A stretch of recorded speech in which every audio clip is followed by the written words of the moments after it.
What caused the recent violent protests at several university campuses?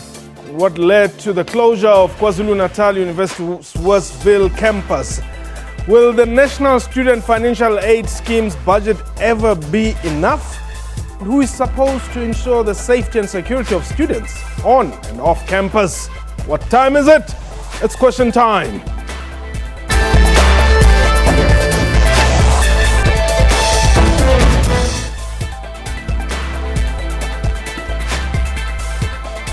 Hello and welcome to the show. My name is Mpho Tsedi. Chaos and violent protests have erupted at several university campuses over the past few days. Classes were suspended at the Vaal University of Technology, south of Johannesburg here in Gauteng. The University of KwaZulu-Natal's Westville campus has been closed due to violent protests and damage to property. Lack of student safety at Vaal University and the change on the financial aid criteria at the Westville campus are said to be behind these protests. A reminder that this is a live program, and therefore you can call us and air your views. The number to dial is 089-110-4210, 002789-110-4210 if you're outside the borders. At question time 24 remains our Twitter handle. My guest today, Troy Matebula, is the SRC president at the Vaal University of Technology. Kai Ngwanyana is the spokesperson of the Higher Education and Training. And in our Durban studios, we have Lisibas Shoka, who is the University of KwaZulu-Natal spokesperson. Gentlemen, welcome to the show. Thank you very much. Lisiba, let me also welcome you. Perhaps let me just start with you right away. What's the state of affairs? We know that the university has been closed down. Just give us the latest. Why? Well, as the university, we have now decided to suspend the academic program for today and tomorrow. Remember that tomorrow what is supposed to happen is that the students needed to go into recess and come back on the 28th. So we have decided to do that quite earlier to safeguard the interest and the safety of our 44,000 students who are really being held to ransom by a very small, tiny minority of hooligans. So we are very excited as a university that we've been able to get two of the students that were involved in breaking down the property and burning and torching the buildings here arrested, and the police are still on the lookout for a few more. So this is the state of affairs of the university. 5 of our campuses have closed very early, 2 days earlier than they were supposed to formally close, in order for us to be able to deal decisively with what we are faced with. Okay, what are the demands of the students, and perhaps who is leading this protest? Well, the demands of the students, which we have picked up from them now, because what is quite irregular in this instance that they first torch the buildings and then we then come to hear about what their demands are. They are saying that their demands include the fact that one is the issue of the 70-30% of funding. We have agreed this year that we had about 1,100 students that were at our campus that did not have funding. And then we went out of the university to raise about 10 million rands. After we got the 10 million rand from a funder, we then agreed with them that we will fund them 70% of their studies and the other 30% will be funded by themselves. And we agreed on that. Now they've turned around and said they're not happy with the 70-30 funding model. We must fund 100% because they believe that education is free. So we had to remind them that education is not free in South Africa. Even the education that they are receiving, which is funded by NAFSA, is not free, is funded by working people. So they must understand that. So secondly, they are saying that as a university, we must look at the RAC. In other words, we must look at this issue that we want to do away with, whereby we are saying that we must agree upfront that this is what is going to happen. You pay a deposit and this is how you are going to pay the total remainder of your fees. Okay. So we must do away with that. So we have said we are prepared as a university to give them an opportunity because there are already poor students in the system that we will deal with. But it's not something that we can guarantee that forever we are going to allow people to continue to owe the university and complete their studies and go and work and continue not to pay their fees. Because this is part of the reason why as a university, we have got about 100 million that is being owed to the university, and we are not able to recover it. Okay. So that is part of the problem. The other thing they are saying that their biggest problem is that as a university, we are increasing our registration fees to 9,000, which is not true. We have said that the UKZN registration fee is about 3,500. We want to try and increase that to 5,000 rand because there's no university in South Africa that charges 5,000 rand as a registration fee.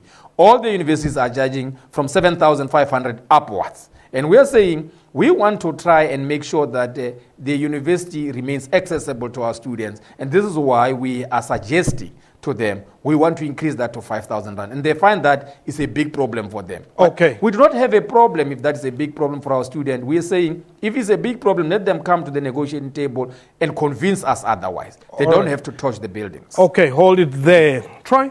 Yes. What's happening at the Vaal? Oh, well, what's happening at the Vaal, it's actually the result of students, the failure of NSFAS being able to cover their students for their fees and everything. What happened earlier this year, around 4,000 students were excluded, and the university actually excluded them financially. And students became very much scared to stay in the premises of the institution. Reason being, it's expensive and it's not safe. Now, recently we lost 2 of our female students. They were killed off campus. And we started to protest. Actually, we boycotted classes to say that, look, let us have our institution to be safe enough to attract the students from external residences to come inside. Secondly, let us have a consistent funding. I mean, if you are a student and you are using NSFAS, it's proof enough to say that you are poor. If the university comes and say, we are going to pay 70%, we are going to pay this much, for me as a student, I would agree to say that instead of me going home, let me take my chances and take this 70%.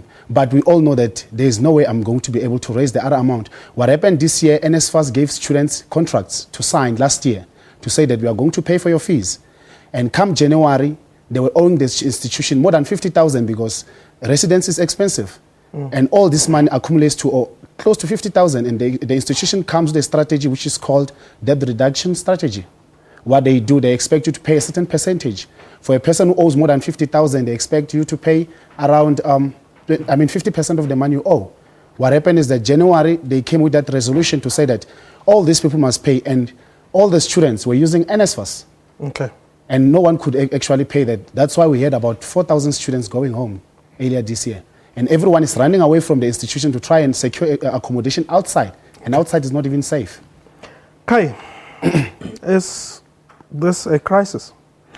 No, well, we don't think completely it's a crisis. We acknowledge as a department the challenges that relates to the demands, the growing number of students who are poor, who apply for NSFAS each and every year. But it's a fact that the resources that we are having as government are far outstripped by the numbers of students each and every year. And one of the challenges that we are having, that we are putting emphasis on, is the fact that those who graduate in the system, a number of them are not paying back. And in that way, you don't have the cash that is coming in to service the system. As numbers of students grow, that demands NSFAS because of their socio-economic status, where they come from. But we don't have an injection that also comes from those that exist the system. So it's one of the areas that we are being owed more than 500 million, almost, as NSFAS, because NSFAS as an entity also requires that money so that whatever that comes from the national fiscus adds to what might be the repayments that are coming back. So it's an area that we acknowledge as a challenge. But it shouldn't deduct the fact that NSFAS has made so much contribution in this country in terms of really intervening in ensuring that students who ordinarily would have never entered the system are in the system, and some of them really exit with those degrees, quite a number. Yes. The number of middle class, and this black middle class, are the product of this NFSAS. So we acknowledge the problems, and we are trying various means of saying that how do we augment what NFSAS is, including engaging the private sector, so that we don't only rely on the treasury, on what it injects each and every year. This year we had about 9.5 billion allocation, which we disperse to all universities.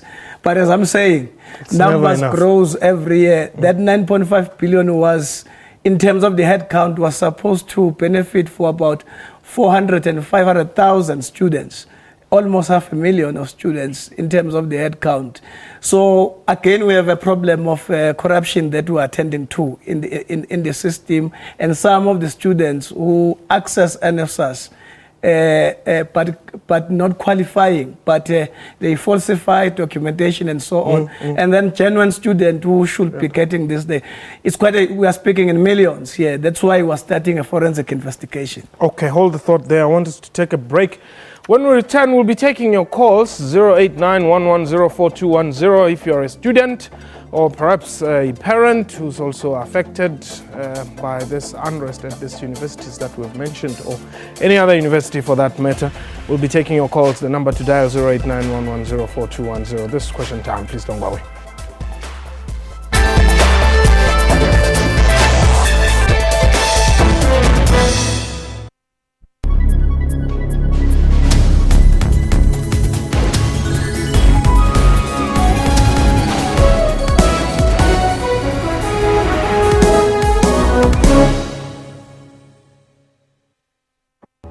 The road to greatness is not an easy one.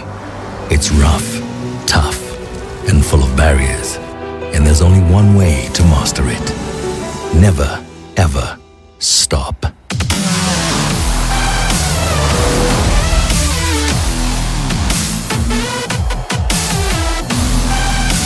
Dauntless, the all-new Audi Q7.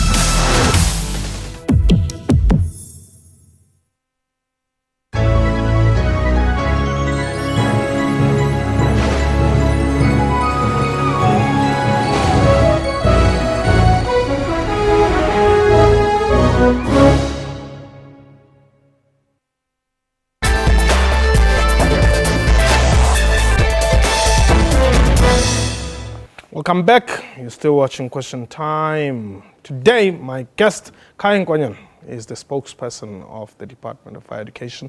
Troy Matebula is the SRC president at the university, or the Vaal University of Technology. And from our Durban studios, we've got Lisiba, who is the spokesperson of the University of KwaZulu-Natal. And we do have our tweets, which I just want to take a look. Ngachela Sia says, it seems as if the political structures have infiltrated education institutions. No time to blame. Let's find a solution. Okay, we'll talk about that. And Celeste da Silva, they should be studying, not protesting and damaging things. Keep all hooligans out of varsity. Troy, you must talk to that. UKZN is chasing out all their students out of residences by midday tomorrow. That is Mafungwase, Knox the King. Mupedi, you are in Mpumalanga. Yes, good afternoon, Tate. Yeah, in South Africa, I cannot hear very Mupedi. serious issue with the ruling party. They have taken too much time, not only to have dedicated their time and effort on the education. For an example, let's just take an example on today's newspaper. We have a department that splashes 42 million in SABC for handshakes. That money could have gone into education. We could have done better. We've got students that are willing to take their life to the another level. They will have to study, but they don't have the opportunity. I'm battling to hear you, Mupedi. I'm sorry, I really cannot get that question. I don't know whether it's our technology or your technology. Perhaps if you can just repeat that and speak a bit louder, and perhaps they could also give us some more volume here. What I was saying, Chief, is that we have a serious problem with our government, which is not putting more effort on education in South Africa. They have taken all their effort to enrich themselves or their cadres. For an example, today's newspaper, which have showed us 42 million being splashed on Golden Handshake in the SABC. That money could have gone into NSFAS. We've got students that are willing to study, not people that are willing to enrich themselves. Thank you. Okay, Mpedi. Government not putting enough effort? Well, it can't be correct. We've been increasing the money around higher education and training, and actually it has been growing each and every year. As I'm saying that government actually have gone beyond just paying tuition. We are paying for students accommodation in colleges. We even pay actually in the entire landscape, including university. We pay even meal allowances for students, which goes beyond just ensuring that our students are in the system. It's a commitment that we are making. Some of the students who pass well, we convert some of the money into bursaries. Yes. It's part of the intervention that shows commitment from government in ensuring that higher education and training for younger people is indeed ensured. Okay, let me take another call. Peter, you're calling us from Mpumalanga as well? Hello, Mpo. Yes. For you see, human nature never ceases to amaze me, because we are expecting the university students that they know the importance of education, especially they know the importance of the libraries, the buildings. But if the very same students from the universities are torching down these buildings, really I'm struggling to understand that the type of the output that is going to come out from that particular those universities. Really, I'm struggling for.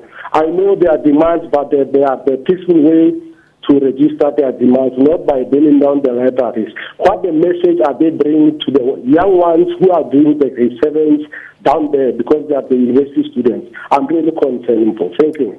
Okay, thank you very much. I think that should go to you. Yeah. Let's first understand one thing. We as students, we understand the academic commitment and the requirements in the institution. We don't choose to go to the streets. Their deaf ear drive us to the street. I mean, take for instance in VUT, the issues we have raised in terms of security features and all that, we didn't start today. We've been trying to engage management on many occasions. Until we go to the streets, that's when they start listening. But are you saying, have you engaged the department, for instance? I mean, beyond management, beyond university management? That we did. I mean, last year, September, we had a meeting with DHEAD, with issues of NSFAS. Yeah. I mean, you can't say excluding students, it's a solution of trying to recover the money. But do you also understand that education is not free in South Africa? I do understand that. Okay. That's why the policies of the EFF Student Command is also to nationalize so that we can have free education. Yeah, but until you run government, that is not the policy. Of course, I understand. But they are the government. Why don't they do that? Okay. All right. Dixie, you are in Gauteng. Yes. Go ahead. Oh, yeah. My contribution is that, as far as I can observe, there is a breakdown in the system of education. Because as much as NSFAS is complaining about people who don't necessarily pay back the money once they qualify, the relationship that I'm not privy to between NSFAS and the institutions of higher learning is first that they pay the money for the youth, and the youth study, they finish, but at the point of graduation, they don't get their certificates so that they can get decent jobs and get paid properly and be able to pay back to the contribution that the NSFAS and others would have made. Okay. So now it becomes very difficult. I'm sitting with a lot of kids who graduated from institutions of higher learning in South Africa, but they are not able to get jobs because they don't have the certificates that says they really do qualify. Okay. And I can only give another example that one of the kids actually went back to the institution, one of the institutions in South Africa, to say, can you not even give me a letter that says I do qualify, because when I apply for a job, I cannot get a job because I'm just like any other person who's got a matric. And there are so many of us. Therefore, I don't get that privilege or competitive advantage to be put on the short list so that I can be able to contribute back to the society or back to the country or back to the education system. Personally, I feel like you can blame government that has not done enough, and somebody can say the government has done enough. Students on the street. Students have to be on the street because they want to get education. But the point is that the system does not take care of the students who have completed studies. Okay, thank you very much, Dixie. Thank you so much for that. Lisiba, let me bring you in. How are you dealing with this question of NSFAS and students who qualify yet they have not paid back the money that they owe to the university? Look, the issue of NSFAS, which has become a big contentious issue at our university at the moment, is that the students are saying that for you to qualify again to get NSFAS, what you need to do is to pass 50% of your courses. That is the official policy of NSFAS. Yes. However, you must understand that if we can only allocate the loans to say 200 students, and you have got about 120 students that have all passed all their courses, and not 50%, but all their courses. And then you've got about 1,000 of them that have only passed 50% of their courses. Obviously, the students that will get the money are those that have passed all their courses. So the students that always pass half their courses and so, although they qualify to get NSFAS, but they do not necessarily get it because those that get it are those that have performed well, but they are also financially needy. Okay. So that's one thing. The second thing is that as a university, we have made a conscious decision that given the fact that we've got so many people that owe the university, we need to really say that once you complete your degree, you should really have paid all your money that is owed to us in order for you to get your degree. But we get instances where students say, look, I don't have the money and I can't pay. Okay. And there's a possibility that I may get the job and be able to pay. In that instance, we put together a letter for you to say that you have completed the degree so that you can show the prospective employer. And once you have done that and you got the job, we make an arrangement with us to pay us and we give you your degree. That's Okay. the arrangement that we have at UKZN. All right, hold it there, Lisiba. Let me take Lungelo quickly. You are calling us from around Johannesburg? Okay, sir, how are you? Greeting to everyone at the studio. Yes. Okay, greeting to everyone at the studio. Yes. Okay, I just want to give you a little bit of my background. I'm a postgraduate from University of Johannesburg, and I've used NSFAS in my first year. I come from the family who cannot afford even to pay 2,000 rand on my tuition fee. I just want to ask the representative from the higher education as well as the NSFAS that how do they deal with such issues? Because it seems as if they're eliminating the poor people or the disadvantaged people from getting access to the university. If they increase the registration fee to 5,000 rand, come on, some of us we can't pay that huge amount of money. So do they consider, thinking about poor people before they take such decisions? Thank you. All right, thank you very much. Kay, let me allow you to just tackle that one quickly. Well, the issue of fee increments is an institutional decision in any university. Obviously, they have cost drivers that informs the increments. That's why you have variation. A particular university has a particular level of registration fee informed by their own cost drivers of that year. For instance, various universities have arisen their registration fee this year. The issue has been about the exchange rate, because some of them, they order their textbook overseas and so on. So they tend to recover those, also including, among other things, also through fee increments. So, okay. But we always encourage that institutions must engage with the leadership of the SRC as representing the student, consultations before those decisions are taken, so that there's a particular commonality in terms of understanding for that. Okay. Gentlemen, unfortunately, we have run out of time, so I'm going to have to call it a day. And hope that VUT, peace shall reign, and UKZN, we hope that you will be able to retain some law and order from that institution. That was question time for today. A big thank you to my guest and to you for watching the show. From me and the crew, have yourself a wonderful time. Goodbye.